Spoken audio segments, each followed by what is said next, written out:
Hello everyone, Someone Bard here. We all know about Mickey Mouse and the shorts he starred in. A lot of his short films are seen as classic, and of course being Disney's mascot and even so popular, there's rarely a short nobody has any complaints about, even when more of them are coming out. But one short film, which came out in 1990, is really underrated for many, yet for me, it pales in comparison when being released with The Rescuers Down Under, an awesome underrated film. The Prince and the Pauper.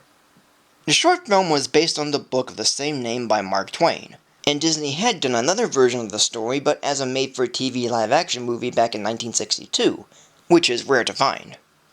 Long ago, the King of England was ill and slowly dying, allowing Pete, the captain of the guards, to unleash a reign of terror among the villagers by stealing their food and goods under the king's name.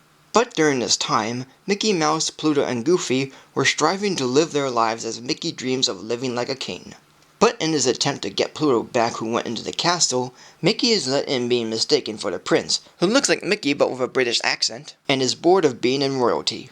Yet when the prince and Mickey meet, the prince decides to switch places with Mickey, and each one has trouble getting into their new roles. But when Pete finds out that he let the prince go and not Mickey, he comes up with a plot for both of them as Mickey's about to be the new heir to the throne, and the prince finds out what's been happening to the villagers and goes back to confront the issue. Even though I like seeing these characters in these kinds of stories, the way they do it here is nothing really special. Of course, this story has been done other times later on and sometimes beforehand, but with this one, I just found it uninteresting and sort of forgettable. The humor isn't really all that funny, except for maybe one or two with the prince and Mickey trying to fit into their new lifestyle, but that's really it. The one song in the film, called Living Like a King, sung by Mickey and Goofy, is somewhat forgettable and even annoying, and it's also done to the tune of a classical piece of music that I can't remember the name of. The film feels pretty rushed and doesn't have time to offer more detail and even more insight, and it really could have gone on more longer, and it felt like there's scenes missing, like how and when did Pete take Donald to the dungeon, and when Pete finds out about the switch and hatches a plot, what was his plan anyway? He didn't say what he was going to do with Mickey, and he didn't explain what his plan was.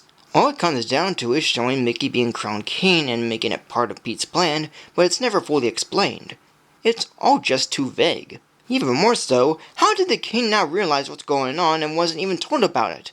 He didn't even hear all the commotion that was going on outside and no one in the whole castle mentioned it?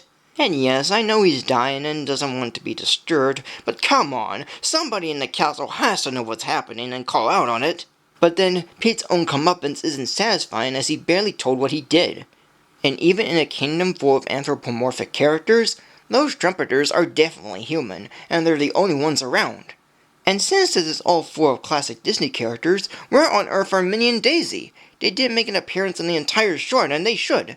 Of course, not every Mickey short needs every character, but they could have played as something minor at least.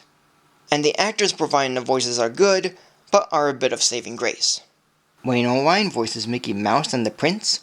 Bill Farmer voices Goofy, Pluto, and Horace Horsecollar. Arthur Burkhardt voices Captain Pete. Tony Anselmo voices Donald Duck. Frank Welker voices Archbishop and Dying King. Charlie Adler voices Pig Driver and some of the Weasels. Elvia Ullman voices Clarabelle Cow, and Roy Dotrice voices the narrator. As a whole, this short film is rather forgettable. The characters, despite being classic, are okay, the story is fine, and the animation is alright. Director George Scribner had made an okay short film for what it is, with classic Disney characters and a classic Mark Twain story. But with it being 25 minutes long, it felt rather rushed, and even then, there's nothing to grab my attention, and the whole thing became kind of forgettable. Its one song is kind of annoying, there's not much of a resolution, and nothing too interesting happens. If the short was a bit longer and had more to it, I'd give it a better chance. But as is, it's alright, but nothing too big.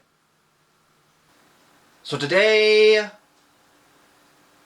this short film will be given a rating of 2.5 minus stars. So thank you for joining me. Like, comment, subscribe, follow me on Facebook or Twitter, support me on Patreon, and until next time for a new video. But one short film, which came out in 1990, is really underrated for many, but for me, it pales in comparison when being released with The Rescuers Down Under, which is an awesome underrated movie. The Rescuers No!